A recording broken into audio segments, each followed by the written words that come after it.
ದಿನಕ್ಕೊಂದು ಎಗ್ ತಗೋಬಹುದು, ಏನ್ ತೊಂದ್ರೆ ಇಲ್ಲ. ಕೆಲವರು ಏನು ಅಂತ ಎಲ್ಲೋ ಕೊಲೆಸ್ಟ್ರಾಲ್ ಅದೇ ಅಂತಾರೆ, ಅದು ಒಳ್ಳೆ ಕೊಲೆಸ್ಟ್ರಾಲ್. ಎಗ್ ಅಲ್ಲಿ ಓಲ್ಡ್ ಏಜ್ ಅವ್ರಿಗೆ ನಾನು ಸಜೆಸ್ಟ್ ಮಾಡೋದು ಏನಪ್ಪಾ ಅಂದ್ರೆ, ಓಲ್ಡ್ ಏಜ್ ಅವ್ರಿಗೆ ಬಾತ್ರೂಮ್ ಹೋದಾಗ ಬಾಗ್ಲ ಹಾಕಬೇಡಿ, ಬೀಗ ಬೋಲ್ಟ್ ಹಾಕಬೇಡಿ. 60-70 ವರ್ಷ ಆಗಿರುತ್ತೆ, ಜಾಗ ಉಳ್ಕೊಳ್ಳುತ್ತೆ. ಇದು ಸಯಾಟಿಕ್ ಇದಂದ್ರೆ ಸಯಾಟಿಕ್ ಅಂದ್ರೆ ಇಲ್ಲಿ ನರ ಬರ್ತದೆ, ಇಲ್ಲಿ ಈ ನರುಗಳು. ಇದು ಡಿಸ್ಕ್ ಅಂತ ಜರುಗ್ಬಿಟ್ಟು ನರದ ಮೇಲೆ ಒತ್ತದಾಗ ಆ ನರ ಕಾಲ್ ತನಕ ಬರುತ್ತೆ.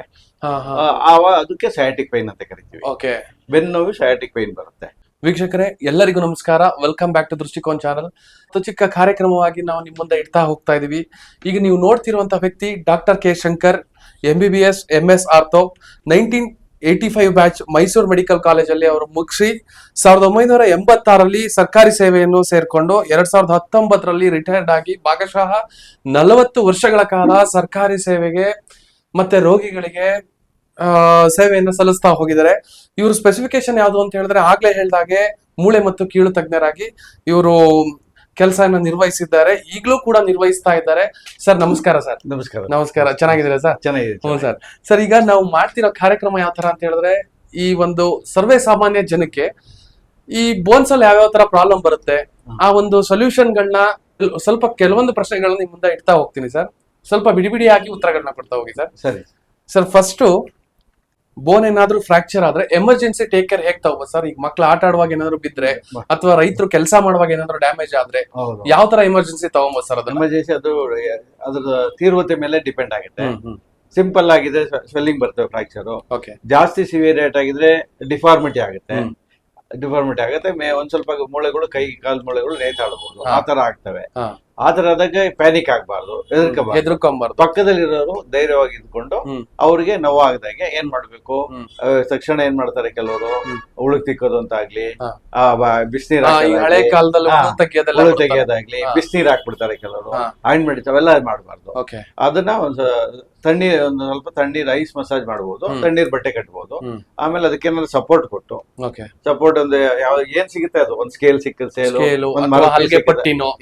ಹಾಕೊಟ್ಟು ಮೇಲೆ ಬಟ್ಟೆ ಯಾವ್ದು ಸಣ್ಣ ಬಟ್ಟೆ, ತೆಳೋದ್ ಬಟ್ಟೆ ಟೈಟ್ ಆಗಿ ಕಟ್ಬಾರ್ದು. ಸಪೋರ್ಟ್ ಕೊಟ್ಟು ಅದನ್ನ ತಕ್ಷಣ ಹತ್ರದ ಆಸ್ಪತ್ರೆಗೆ ಕರ್ಕೊಂಡು ಬಂದು ತೋರ್ಸ್ಬೇಕಾಗತ್ತೆ. ಅವಾಗ ತೋರ್ಸಿದ್ರೆ ಅವತ್ತು ಅಕ್ಕದ ತಕ್ಷಣ ನಾವು ಆಸ್ಪತ್ರೆ, ಈಗೆಲ್ಲ ಏನಾಗಿದೆ ಎಲ್ಲ ಕಡೆನೂ, ಈಗ ನಾವಿದ್ದಾಗ 91 ಇದ್ದಾಗಿಲ್ಲ, ಎಲ್ಲ ಕಡೆ ಹಳ್ಳಿ ಕಡೆ ಎಲ್ಲ PSC ಅಲ್ಲಿ ಎಕ್ಸ್ರೇಗಳಿದಾವೆ. ಪ್ರೈಮರಿ ಹೆಲ್ತ್ ಎಲ್ಲಾ ತಾಲೂಕಲ್ಲೂ ಮೂಳೆ ಡಾಕ್ಟರ್ ಇದ್ದಾರೆ. ನಾವು 91ರಲ್ಲಿ ಬಂದಾಗ ನಾವು ಹಾಸನದಲ್ಲಿ ಡಿಸ್ಟ್ರಿಕ್ಟ್ ಹಾಸ್ಪಿಟಲ್ ಮಾತ್ರ ಮೂಳೆ ಡಾಕ್ಟರ್ಗಳಿದ್ವಿ. ಅಂದ್ರೆ ಇಡೀ ಡಿಸ್ಟ್ರಿಕ್ಟ್ ಅಲ್ಲಿ ನಿಮ್ಮ ಹಾಸ್ಪಿಟಲ್ ಮಾತ್ರ ಇತ್ತು ಅವಾಗ 1991 ಅಲ್ಲಿ. ಅವಾಗ ಬಂದಾಗ ನಾನು ಬಂದಾಗಿಲ್ಲ. ಆಗ ಈಗ ಎಲ್ಲಾ ತಾಲೂಕಲ್ಲೂ ಮೂಳೆ ಡಾಕ್ಟರ್, ಒಬ್ಬರಿಬ್ಬರು ಮೂಳೆ ಡಾಕ್ಟರ್ ಇದ್ದಾರೆ. ಸೀದಾ ತಾಲೂಕ್ ಹಾಸ್ಪಿಟಲ್ ಕರ್ಕೊಂಡೋಗಿ ಮೂಳೆ ಡಾಕ್ಟರ್ ಕನ್ಸಲ್ಟ್ ಮಾಡ್ಬೇಕು. ಈ ನಾಟಿ ವೈದ್ಯರು ಈ ಮೂಳೆ ವಿಷಯ ಮೂಳೆದಲ್ಲಿ ಅಲ್ಲಿ ಹೋಗ್ಬಾರ್ದು. ಸರ್, ಈಗ ಏನಾಗುತ್ತೆ ಅಂದ್ರೆ, ಒಬ್ಬೊಬ್ರು ಏನ್ ಮಾಡ್ತಾರೆ, ಆಯಿಲ್ ಹಚ್ಚಿದ್ರೆ ಸರಿ ಆಗ್ಬೋದು. ಹೌದು. ಮನೆಯಲ್ಲಿ ಯಾವ್ದೋ ಒಂದು ಕೈ ಚೆನ್ನಾಗಿದೆ, ಅವ್ರ ಹತ್ರ ನೀವು ಉದ್ರೆ ಸರಿ ಆಗುತ್ತೆ, ಆತರ ಎಲ್ಲ ಹೇಳ್ತಾರೆ. ಅದಕ್ಕೆ ಏನ್ ಹೇಳ್ಬೋದು ಸರ್? ಅದೆಲ್ಲ ಮಾಡಿದ್ರೆ ಏನಾಗುತ್ತೆ, ಇದು ಇನ್ಫೆಕ್ಷನ್ ಆಗೋ ಚಾನ್ಸ್ ಇರ್ತದೆ. ಊತ ಬರುತ್ತೆ, ಜಾಸ್ತಿ ಆಗುತ್ತೆ, ಇನ್ಫೆಕ್ಷನ್ ಆಗುತ್ತೆ. ಇನ್ಫೆಕ್ಷನ್ ಆಗಿ ಕ್ಯೂ ಆಗಿ ತೊಂದ್ರೆ ಸುಮಾರು ಅನುಭವಿಸ್ಬಿಡ್ಬೇಕಾಗುತ್ತೆ. ಸಿಂಪಲ್ ಅಂದ್ರೆ ಅಷ್ಟೇ ಮಾಡ್ಬೇಕಾಯ್ತು. ಸಪೋರ್ಟ್ ಕೊಡ್ಬೇಕು, ಅವ್ರನ್ನ ಧೈರ್ಯ ಕೊಟ್ಟು ಆಸ್ಪತ್ರೆಗೆ ಕರ್ಕೊಂಡ್ ಬರ್ಬೇಕು.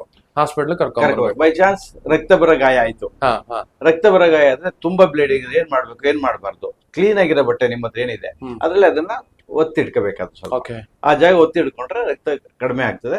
ತಕ್ಷಣ ಅವ್ರನ್ನು ತಕ್ಷಣ ಎಲ್ಲಿ ಆಸ್ಪತ್ರೆ PSC ಇದಾವೋ ಎಲ್ಲಿ ಕರ್ಕೊಂಡು ಹೋಗ್ಬೇಕು. ರಕ್ತ ಬರೋ ಗಾಯಗಳಿಗೆ ತಕ್ಷಣ ಕರ್ಕೊಂಡು ಹೋಗ್ಬೇಕು. ಸೊ ಇದು ಪ್ರೈಮರಿಯಾಗಿ ವರ್ಕ್ ಮಾಡ್ಬೇಕಾಗಿರೋ ಬೇಸಿಕ್ ವರ್ಕ್ ಇದು. ಸೊ ನೆಕ್ಸ್ಟ್ ಸರ್, ಈಗ ಸಹಜವಾಗಿ ಏನಾಗ್ತಾ ಇದೆ ಅಂದ್ರೆ, ಈಗಿನ ಸಮಯದಲ್ಲಿ ಈ ಬ್ಯಾಕ್ ಪೈನ್ ಅನ್ನೋದು ತುಂಬಾ ಜಾಸ್ತಿ ಆಗ್ತಾ ಇದೆ.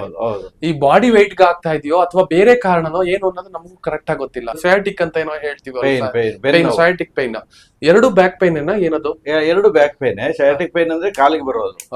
ಬ್ಯಾಕ್ ಏಕ್ ಅಂದ್ರೆ ಬರೀ ಬೆನ್ನಲ್ಲಿ ಮಾತ್ರ, ಈ ಬೆನ್ನಿನ ಪರ್ಸದಲ್ಲಿ ಮಾತ್ರ ಉಳ್ಕೊಳ್ಳೋದು ಬ್ಯಾಕ್ ಪೈನ್. ಇದು ಬೆನ್ನಿದೆ, ಬೆನ್ನಲ್ಲಿ ಉಳ್ಕೊಳ್ಳುತ್ತೆ. ಇದು ಸಯಾಟಿಕ್. ಇದಂದ್ರೆ ಸಯಾಟಿಕ್ ಅಂದ್ರೆ ಇಲ್ಲಿ ನರ ಬರ್ತದೆ, ಇಲ್ಲಿ ಈ ನರುಗಳು. ಇದು ಡಿಸ್ಕ್ ಅಂತ ಜರುಗ್ಬಿಟ್ಟು ನರದ ಮೇಲೆ ಒತ್ತದಾಗ ಆ ನರ ಕಾಲ್ ತನಕ ಬರುತ್ತೆ. ಅದಕ್ಕೆ ಸಯಾಟಿಕ್ ಪೈನ್ ಅಂತ ಕರಿತೀವಿ. ಬೆನ್ನು ನೋವು ಸಯಾಟಿಕ್ ಪೈನ್ ಬರುತ್ತೆ, ಅದು sciatic pain. So back pain is different, sciatic pain is different. ಹೌದು, ಸಯಾಟಿಕ ಬ್ಯಾಕ್ ಏಕ್ ವಿತ್ ಸಯಾಟಿಕ ಅಂತೀವಿ. ಎರಡು ಜೊತೆ ಅಂದ್ರೆ ಸೊಂಟ ನೋವಿಂದ ಸಯಾಟಿಕ ಬರ್ಬೋದು, ಅದಾದ್ರೆ ಬರೀ ಸಯಾಟಿಕನೇ ಇರ್ಬೋದು. ಬ್ಯಾಕ್ ಏಕ್ ವಿತ್ ಸಯಾಟಿಕ ಇರ್ಬೋದು. ಸರ್, ಈಗ ಯಾವ ಕಾರಣಕ್ಕೆ ಇತ್ತೀಚಿನ ದಿನಗಳಲ್ಲಿ ಸರ್ವೇ ಸಾಮಾನ್ಯವಾಗಿ ಕಾಣ್ತಾ ಇದೆ ಸರ್? ಇದು ಏನಾಗುತ್ತೆ, ಭಾರ ಅಭ್ಯಾಸ ಇಲ್ದವ್ರು ಭಾರ ಎತ್ತದಾಗ ಈ ಕೆಲಸ ಮಾಡ್ತಾ ಇರ್ತಾರೆ. ಕೆಲವು ಅಭ್ಯಾಸ ಇರಲ್ಲ ಕೆಲಸ ಮಾಡಿ, ಸಡನ್ ಭಾರ ಎತ್ತಾರೆ, ಒಂದು ಲೂಸ್ ಬಿಟ್ಕೊಂಡು ಅವಾಗ ಏನಾಗುತ್ತೆ, ಈ ಡಿಸ್ಕ್ ಅಂತ ಕರಿತೀವಿ, ಬೆನ್ನಲ್ಲಿ ಡಿಸ್ಕ್ ಅಂತ ಅದೊಂದು ಸ್ವಲ್ಪ ಜರುಗಬಹುದು. ಆಮೇಲೆ ಆ ಕಡೆ ಲಿಗಮೆಂಟ್ಸ್ ಅಂತ ಇರ್ತವೆ, ಮಸಲ್ಸ್ ಅಂತ ಇರ್ತವೆ, ಅವು ಪಾರ್ಷಿಯಲ್ ಟೇರ್ ಆಗ್ಬೋದು. ಅದರಿಂದ ನೋವು ಬರೋ ಚಾನ್ಸಸ್ ಇರ್ತದೆ. ಸರ್, ಈಗ ಸಹಜವಾಗಿ ನಾವು ಕೆಲಸ ಮಾಡ್ಲೇಬೇಕಲ್ವಾ? ಅಂದ್ರೆ ಕೆಲಸ ಮಾಡದೇ ಅಭ್ಯಾಸ ಇಲ್ದಾನೆ ಇರೋರು, ಮಾಡದೇ ಇರೋರು ಅದಾಗುತ್ತೆ. ಆಮೇಲೆ ವಯಸ್ಸಹಜ, ವಯಸ್ಸಾದ್ಮೇಲೆ ಮೂಳೆಗಳು ಸವಿತವೆ, ಮೂಳೆಗಳು ಸವಿದಾಗ್ಲೂ ಆತರ ನೋವು ಬರೋ ಚಾನ್ಸಸ್ ಇರ್ತದೆ. ಈಗ ಫಸ್ಟ್ ಹೇಳಿದಾಗೆ ನಾನು ಬಾಡಿ weight ಗೂ ಇದಕ್ಕೂ ಕನೆಕ್ಷನ್ ಇದೆಯಾ? ಗ್ಯಾರಂಟಿ ಕನೆಕ್ಷನ್ ಇರ್ತದೆ. ಬಾಡಿ weight ಕನೆಕ್ಷನ್ ಇರ್ತದೆ. ಇದು ಸೆಂಟರ್ ಆಫ್ ಗ್ರಾವಿಟಿ ಅಂತ ಇರ್ತದೆ. ಬಾಡಿ weight ಜಾಸ್ತಿ ಒಬೆಸಿಟಿ ಇರೋರು, ಬೊಜ್ಜಿರೋರು, ಅವ್ರಿಗೆ weight ಏನಾಗುತ್ತೆ, weight ಡಿಸ್ಟ್ರಿಬ್ಯೂಷನ್ ಆಗ್ಬೇಕು. ಅದು ಸೆಂಟರ್ ಆಫ್ ಗ್ರಾವಿಟಿ ಚೇಂಜ್ ಆಗುತ್ತೆ. ಸೆಂಟರ್ ಆಫ್ ಗ್ರಾವಿಟಿ ಆ ಸೆಂಟರ್ ಇದು ಬ್ಯಾಕ್ ಪೈನ್ ಮೂಳೆಯಲ್ಲಿ ಇರ್ತದೆ ಸೆಂಟ್ರಲ್, ಆ ಪರ್ಟಿಕ್ಯುಲರ್ ಇದು ಚೇಂಜ್ ಆಗುತ್ತೆ ಅವಾಗ ಅದ ಗ್ರಾವಿಟಿ. ಅದಕ್ಕೆ ಅವಾಗ ಬ್ಯಾಕ್ ಏಕು ಬೊಜ್ಜಿರೋರಿಗೆ, ದಪ್ಪ ಇರೋರಿಗೆ ಅದು ನೋವು ಬರ್ತಾ ಇರ್ತದೆ, ಬ್ಯಾಕ್ ಏಕ್ ಬರ್ತಾ ಇರ್ತದೆ. ಸೊ ಈಗ ನೀವು ಬಾಡಿ ವೆಯ್ಟ್ ತುಂಬಾ ರೀಸನ್ ಇದು ಆಗ್ಬೋದು ಅಂತ ಹೇಳ್ತಾ ಇದ್ರಿ. ಕೆಲವೊಬ್ರು ಈಗ ನಾವುಗಳೇ ಆದ್ರೂ ಸರ್, ಸಹಜವಾಗಿ ನಾವು ಯಾವ್ದೇ ತರ ಫಿಸಿಕಲಿ ವರ್ಕ್ ಮಾಡಕ್ ಹೋಗಲ್ಲ. ಹಾಗಾಗಿ ರೆಗ್ಯುಲರ್ ಆಗಿ ಮಕ್ಕಳಿಂದ ಹಿಡಿದು ಅಪ್ ಟು ದ ಒಂದು ಏಜ್ 60-65 ಗಂಟು ಎಕ್ಸರ್ಸೈಸ್ ಇಸ್ ಮ್ಯಾಂಡೇಟರಿನ ಯಾವ ತರ ಹೇಳ್ಬೋದು? ಎಕ್ಸರ್ಸೈಸ್ ಬಿಗಿನಿಂಗ್ ಇಂದ ಒಳ್ಳೆ ತುಂಬಾ. ಯಾವ ತರ ಎಕ್ಸರ್ಸೈಸ್? ಸ್ವಿಮ್ಮಿಂಗ್ ಬೆಸ್ಟ್ ಎಕ್ಸರ್ಸೈಸ್ ಬೆನ್ನೋಗೆ. ಬೆಸ್ಟ್ ಎಲ್ಲ ಇದೆ, ಎಲ್ಲ ಅಂಗಗಳಿಗೂ ಬೆಸ್ಟ್ ಎಕ್ಸರ್ಸೈಸ್ ಸ್ವಿಮ್ಮಿಂಗ್ ಆಗುತ್ತೆ. ಅಂದ್ರೆ ಸ್ವಿಮ್ಮಿಂಗ್ ಅಂದ್ರೆ ಎಲ್ಲೆಲ್ಲ ಹೋಗಿ ನೀರಲ್ಲಿ ನೋಡಿದ್ರೆ ಇವತ್ತು ಎಲ್ಲೆಲ್ಲ ಏಟಾಗಿರ್ತಾರೆ, ಆತರ ಸೇಫ್ ಸ್ವಿಮ್ಮಿಂಗ್ಸ್. ಇವಾಗ ಗೈಡ್ ಇರ್ಬೇಕು, ಯಾಳೆ ಇರಬಾರ್ದು ಅಂತ ಕಡೆ ಸ್ವಿಮ್ಮಿಂಗ್ ಅಭ್ಯಾಸ ಮಾಡ್ಕೋಬೇಕು. ಎಕ್ಸರ್ಸೈಸ್ ಅಲ್ಲಿ ನಡಿಗೆ ವಾಕೇಬಲ್, ಮಿಡ್ಲ್ ಏಜ್ ಎಲ್ಲ ನಡಿಗೆ ವಾಕ್ ಮಾಡೋದು, ಮಿನಿಮಮ್ ವಾಕ್, ರನ್ನಿಂಗು, ಇವೆಲ್ಲ ಮಾಡೋ ಎಕ್ಸರ್ಸೈಸ್ ಮಾಡೋದು ಏನಾಗುತ್ತೆ, ಮಸಲ್ ಸ್ಟ್ರೆಂತ್ ಆಗುತ್ತೆ. ಮಸಲ್ ಸ್ಟ್ರೆಂತ್ ಆದ್ಮೇಲೆ ಏನಾಗುತ್ತೆ, ಮೂಳೆ ಮೇಲೆ ವರ್ಕ್ ಪ್ರೆಷರ್ ಬೀಳೋದು ಕಡಿಮೆ ಆಗುತ್ತೆ, ಪ್ರೆಷರ್ ಬೀಳೋದು, ಅದರಿಂದ ನೋವು ಕಡಿಮೆ ಆಗ್ತದೆ. ಸರಿ, ಏನಾಗುತ್ತೆ, ಸ್ವಲ್ಪ ಜನ ರನ್ನಿಂಗ್ ಮಾಡೋದ್ರಿಂದ, ಸ್ವಲ್ಪ ವಾಕ್ ಮಾಡೋದ್ರಿಂದ ಸವಿಯುತ್ತೆ ಬೋನು, ರನ್ ಮಾಡೋದ್ರಿಂದ ಸವಿಯುತ್ತೆ ಬೋನು. ನಾವು ಮನುಷ್ಯರಾಗಿ ಹುಟ್ಟಿರೋದು ಓಡೋದಕ್ಕಲ್ಲ, ಎಕ್ಸರ್ಸೈಸ್ ಮಾಡೋದಕ್ಕಲ್ಲ, ಕೆಲಸ ಮಾಡೋದಕ್ಕೆ ಅನ್ನೋದು ವಿಚಾರಗಳು ಸರ್ವೇ ಸಾಮಾನ್ಯವಾಗಿ ನೀವು ಕೇಳ್ಪಡ್ತಾ ಇದ್ದೀರಿ. ಇದಕ್ಕೆ ಏನ್ ಹೇಳ್ಬೋದು ಸರ್ ನೀವು ಟೆಕ್ನಿಕಲ್ ಆಗಿ? ಏನ್ ತೊಂದ್ರೆ ಇಲ್ಲ, ಕೆಲಸ ಮಾಡಿದ್ರು ಕೆಲಸ ಮಾಡ್ಲೇಬೇಕು, ಅದು ಎಕ್ಸರ್ಸೈಸ್ ಆದಂಗೆ ಆಗುತ್ತೆ. ಕೆಲಸ ಮಾಡೋದು ಏನಿದಲ್ಲ, ಒಳ್ಳೆ ಕೆಲಸ ಮಾಡೋದು ಎಲ್ಲ ಅಂಗಗಳು ಎಕ್ಸರ್ಸೈಸ್ ಬಿಡುತ್ತೆ, ಎಲ್ಲ ಕೆಲಸ ಮಾಡ್ತಾರೆ, ಎಲ್ಲ ಅಂಗಗಳು ಕಟ್ತವೆ. ಈಗ ನಾವು ಆಫೀಸ್ ವರ್ಕ್ ಮಾಡೋರು, ಸೆಡೆಂಟಿ ವರ್ಕರ್ಸ್, ಅವ್ರು ಏನ್ ಮಾಡೋದು, ಸ್ಟೂಡೆಂಟ್ಸ್, ಅವ್ರ ವಾಕ್ ಮಾಡಿದ್ರೆ ಏನಾಗುತ್ತೆ, ಸ್ವಲ್ಪ ಕ್ಯಾಲರಿ ಬರ್ನ್ ಆಗುತ್ತೆ, ಆಮೇಲೆ ಮಸಲ್ ಸ್ಟ್ರೆಂತ್ ಬರ್ತವೆ, ಅದಕ್ಕೆ ಹಾರ್ಟ್ಗೆ ಒಳ್ಳೇದಾಗುತ್ತೆ, ಎಲ್ಲ ಸಿಸ್ಟಮ್ಗೆ ಹೆಲ್ಪ್ ಆಗುತ್ತೆ. ಆತರ ಸೊ ಎಕ್ಸರ್ಸೈಸ್ ಒಂದೊಂದಕ್ಕೆ ಅಂತಲ್ಲ, ಇವನ್ ಹಾರ್ಟ್ಗೆ ಎಲ್ಲ ಸಿಸ್ಟಮ್ಗೂ ಹೆಲ್ಪ್ ಆಗುತ್ತೆ. ಓವರ್ ಆಲ್ ಎಲ್ಲ ಆರ್ಗನ್ಸ್ ಯೂಸ್ ಆಗುತ್ತೆ. ಸೊ ಈಗ ಎಕ್ಸರ್ಸೈಸ್ ಪಕ್ಕ ಮಾಡ್ಲೇಬೇಕು ಅನ್ನೋ ಮಾಡಿದ್ರೆ ಒಳ್ಳೇದು. ಸೊ ಈಗ ಯಂಗ್ಸ್ಟರ್ಸ್ ಗೆ ನೆಕ್ ಪೈನ್ ಅನ್ನೋದು ಜಾಸ್ತಿ ಕಾಣ್ತಾ ಇದೆ. ಈ ನೆಕ್ಕಲ್ಲಿ ಪೈನ್ ಬರೋದು, ಅದು ಯಾವ ಕಾರಣಕ್ಕೆ ಅಂತ ಹೇಳ್ಬೋದು ಸರ್? ಅದನ್ನ ನೆಕ್ಕದಲ್ಲಿ ಏನಾಗುತ್ತೆ ಅಂದ್ರೆ, ನೆಕ್ಕಲ್ಲೂ ಇದೇ ತರ ಸೊಂಟ ತರಣ ಎಲ್ಲ ಜಾಯಿಂಟ್ಗಳಿದಾವೆ. ಇದು ನೆಕ್ ಪೋರ್ಷನ್, ಇದು ಇಲ್ಲೂ ಡಿಸ್ಕ್ ಅಂತ ಇರ್ತವೆ, ಅದು ಒಂದಾಯ್ತು. ಮಸಲ್ ಆ ಕಡೆ ಈ ಕಡೆ ಮಸಲ್ಸ್ ಇರ್ತವೆ, ಮಸಲ್ಸ್, ನೆಕ್ಕು, ಲಿಗಮೆಂಟ್ಸ್ ಎಲ್ಲ ಇರ್ತವೆ. ಬೇಡ್ ಪಾಶ್ಚರು, ಮಲಗು ಹೆಚ್ಚು ಕಡಿಮೆ ಏನಾಗುತ್ತೆ, ದಿಂಬು ಜಾಸ್ತಿ ಹಾಕೊಂಡ್ ಮಲಿಕೊಳ್ಳೋದು, ಈ ಟಿವಿ ನೋಡೋದು ಒಕ್ಕರ ಮಲಿಕೊಂಡು ನೋಡೋದು, ಈ ತರ ಎಲ್ಲ ಚೇಂಜ್ ಮಾಡೋದು. ನಾವು ಸ್ಟ್ರೈಟ್ ಕೂತ್ಕೋಬೇಕು, ಆ ತರ ಎಲ್ಲ ಮಾಡಿದ್ರೆ ಬೆನ್ನೋವು ಕಡಿಮೆ ಆಗ್ತದೆ, ಬೆನ್ನೋವು ಕೂಡ ಕಡಿಮೆ ಆಗುತ್ತೆ, ನೆಕ್ ಪೈನ್ ಕಡಿಮೆ ಆಗುತ್ತೆ. ಸೊ ಈಗ ಇದೆಲ್ಲ ಮಾತಾಡ್ತಾ ಇರುವಾಗ ಸರ್, ನನ್ನ ಮೈಂಡಿಗೆ ಹೊಳ್ತಿದೆ ಏನಂತ ಹೇಳಿದ್ರೆ, ಇತ್ತೀಚಿನ ದಿನಗಳಲ್ಲಿ ಫುಡ್ ಅಲ್ಲಿ ತುಂಬಾ ಡಿಫಾಲ್ಟ್ ಇದೆ. ಅದಕ್ಕಾಗಿ ಈ ಬೋನ್ ಸ್ಟ್ರೆಂತ್ ಮಾಡಕ್ಕೆ ಒಂದು ಸ್ಪೆಸಿಫಿಕ್ ಫುಡ್ಸ್ ಗಳನ್ನ ಏನಾದ್ರು ಮೆನ್ಷನ್ ಮಾಡ್ಬೋದಾ? ಸ್ಪೆಸಿಫಿಕ್ ಫುಡ್ ಮಿಲ್ಕ್ ಬಹಳ ಒಳ್ಳೇದು ಬೋನ್ಸ್ ಗಳಿಗೆ. ಆಮೇಲೆ ಎಲ್ಲ ಇದು ಡ್ರೈ ಫ್ರೂಟ್ಸ್,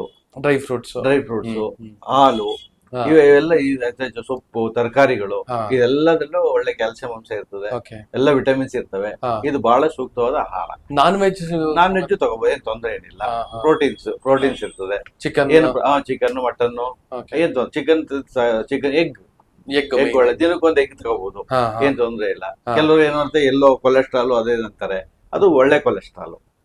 ಎಗ್ಗಲ್ಲಿರೋ ಎಲ್ಲೋ ಒಳ್ಳೆ ಕೊಲೆಸ್ಟ್ರಾಲ್. ಕೆಲವರು ಏನ್ ಮಾಡ್ತಾರೆ, ಅದು ಕೆಟ್ಟದನ್ನ ತೆಗೆದ್ಬಿಟ್ಟು ಬಿಸಾಕ್ಬಿಡ್ತಾರೆ. ಹೌದು, ನಾವು ಸಹಜವಾಗಿ ಊಟ ಮಾಡುವಾಗ ಎಲ್ಲಾನು ತೆಗ್ದಾಕ್ಬಾರ್ದು. ಅದ್ರಲ್ಲಿ ನ್ಯೂಟ್ರಿಷನ್ ಇದೆ, ಎಸ್ಪೆಷಲ್ ಮಕ್ಕಳಲ್ಲಿ, ದೊಡ್ಡವ್ರಿಗಾಗ್ಲಿ. ದಿನ ಒಂದ್ ಎಗ್ ತಿಂದ್ರೆ ಏನು ತೊಂದರೆ ಆಗಲ್ಲ, ಯಾವ ಕೊಲೆಸ್ಟ್ರಾಲ್ ವಿತ್ ಎಲ್ಲೋ.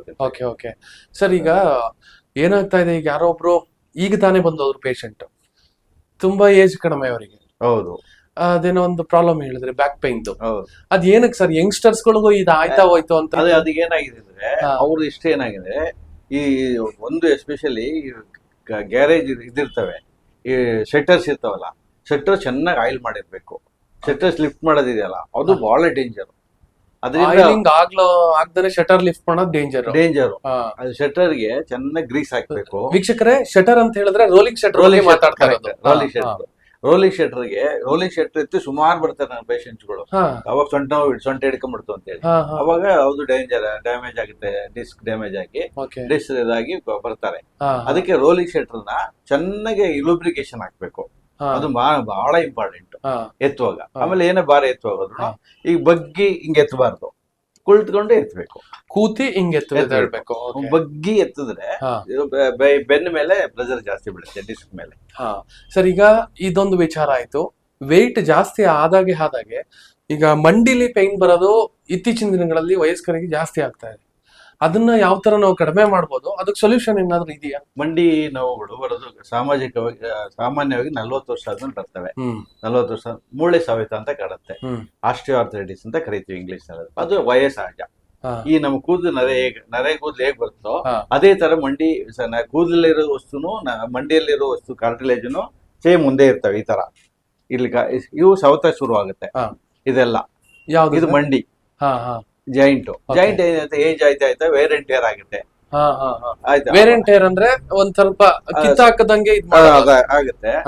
ಆಮೇಲೆ ಅದು ಏಜ್ ಆಯ್ತಾ ಕೆಲವ್ರಿಗೆ ಏನಾಗುತ್ತೆ, ನೀವು ಹೇಳಾಗೆ ದಪ್ಪ ಇರೋರಿಗೆ ಬೇಗ ಆಗುತ್ತೆ. ದಪ್ಪ ಇರೋ ಕುಶನ್ ಇದೆಯಲ್ಲ, ಕುಶನ್ ಪ್ರೆಸ್ ಆಗ್ತಾ ಹೋಗುತ್ತೆ. ಅದು ವಾಷರ್ ತರ ಇರ್ತದೆ. ಅದು ವಾಷರ್ ಮೆನಿಸ್ಕಸ್ ಅಂತ ಕರಿತೀವಿ ಅದಕ್ಕೆ. ಆ ಮೆನಿಸ್ಕಸ್ ಗಳು ಇರ್ತವೆ. ಅದಕ್ಕೆ ಒಂದೊಂದ್ಸತಿ ಏಟ್ ಆದಿ ಫ್ರಾಕ್ಚರ್ ಆಗಿರ್ತದೆ ಅಂತಾನೆ, ಅವಾಗ ಅವ್ರಿಗೆ ಬೇಗ ಮೂಳೆ ಸವೆತ ಬರ್ಬಿಡ್ತದೆ. ಅದಕ್ಕೆ ಸೆಕೆಂಡರಿ ಆಸ್ಟಿಯೋಆರ್ಥರೈಟಿಸ್ ಅಂತ ಕರಿತೀವಿ, ಬೇಗ ಬರುತ್ತೆ. ಅದು ವಯಸ್ಸಹಜ. 60 ವರ್ಷ 70 ವರ್ಷ. ಕೆಲವರು ನಮ್ ತಂದೆ 90 ವರ್ಷ ಇದಾರೆ, ಅವ್ರಿಗೆ ಮಂಡಿ ನೋವೇ ಇಲ್ಲ, ಅವ್ರು ಸಣ್ಣಕ್ಕಿದ್ದಾರೆ. ಆತರ ವಯಸ್ಸಹಜ. ಎಲ್ರಿಗೂ ಬರ್ಬೇಕು ಅಂತ ಇದೆ, ಎಲ್ರಿಗೂ ಬರ್ಬೇಕು ಅಂತಿಲ್ಲ. ದಪ್ಪ ಇರೋರು ಎಲ್ರಿಗೂ ಬರ್ಬೇಕು ಅಂತಿಲ್ಲ.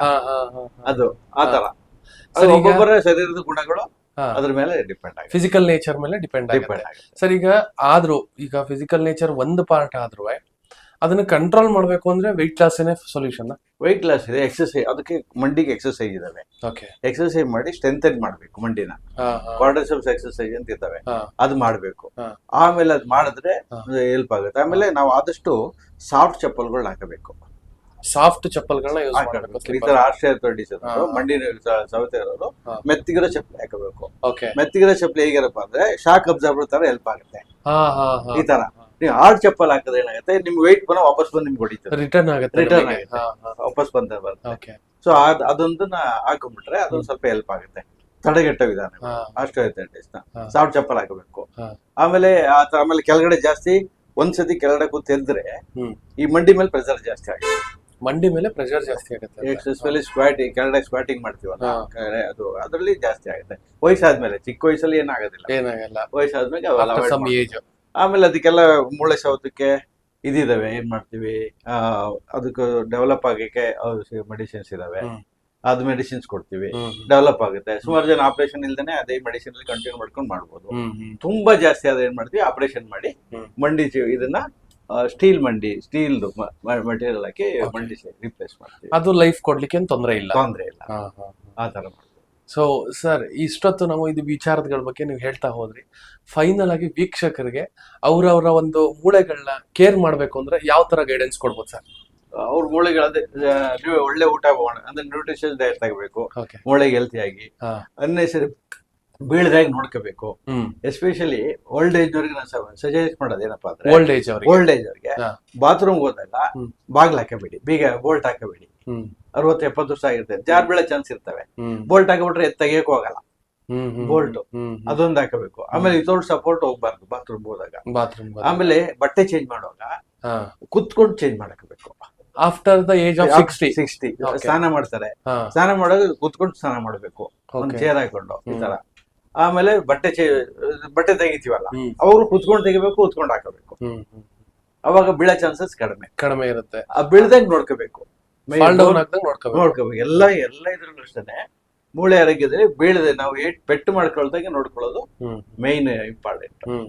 ಆಮೇಲೆ ಮೂಳೆ ಅಡ್ವಾನ್ಸಸ್ ಎಕ್ಸರ್ಸೈಸ್ ಎಲ್ಲ ಮಾಡಿದ್ರೆ ಮೂಳೆ ಗಟ್ಟಿ ಆಗ್ತವೆ, ಕ್ಯಾಲ್ಸಿಯಂ ಅಂಶ ಜಾಸ್ತಿ ಆಗುತ್ತೆ, ಅದೆಲ್ಲ ಆಗ್ತವೆ. ಓಕೆ. ಅದರಿಂದ ನಮ್ಗೆ ಆದಷ್ಟು ಒಳ್ಳೆ ಹೆಲ್ತಿ ನೋಡ್ಬೋದು. ಇಷ್ಟು ಸಮಯಗಳ ಕಾಲ ಅವರ ಅಮೂಲ್ಯವಾದ ಸಮಯನ ನಮ್ಮ ದೃಷ್ಟಿಕೋನ್ ಚಾನಲ್ಗೆ ಮತ್ತು ವೀಕ್ಷಕರಿಗೆ ನೀಡಿರುವುದಕ್ಕೆ ಧನ್ಯವಾದಗಳು ಸರ್. ಧನ್ಯವಾದಗಳು ಸರ್, ತುಂಬಾ ಅಮೂಲ್ಯವಾದ ವಿಷಯಗಳನ್ನ ತಲುಪಿಸಿದಿರಿ. ಹಾಗೆ ಒಂದೇನಂತ ಹೇಳಿದ್ರೆ, ಹೆಚ್ಚು ಮಾಹಿತಿ ಬೇಕು ಅಂತ ಹೇಳಿದ್ರೆ ಕ್ಲಿನಿಕ್ ನಂಬರ್ನ ಡಿಸ್ಕ್ರಿಪ್ಷನ್ ಬಾಕ್ಸ್ ಅಲ್ಲಿ ಹಾಕಿರ್ತೀವಿ. ಸೊ ಏನಾದ್ರೂ ಹೆಚ್ಚಿನ ಮಾಹಿತಿ ಬೇಕು ಅಂದ್ರೆ ನಂಬರ್ನ ಕಲೆಕ್ಟ್ ಮಾಡ್ಕೊಂಡು ಸರ್ನ ಮೀಟ್ ಮಾಡ್ಬೋದು. ಅವ್ರ ಸಮಯ ಸಂಜೆ 6 ಗಂಟೆಯಿಂದ 8 ಗಂಟೆ ಗಂಟ ಇರ್ತಾರೆ, ಮಾರ್ನಿಂಗು 11ರಿಂದ 2 ಗಂಟೆ ಗಂಟ ಇರ್ತಾರೆ. ಸೊ ಇನ್ನೂ ಹೆಚ್ಚು ಮಾಹಿತಿ ಬೇಕು ಅಂದ್ರೆ ಇಲ್ಲಿ ಬಂದು ಭೇಟಿ ಮಾಡಿ. ಧನ್ಯವಾದಗಳು ಸರ್. Thank you. ಆಯ್ತು ಸರ್. Thank you sir.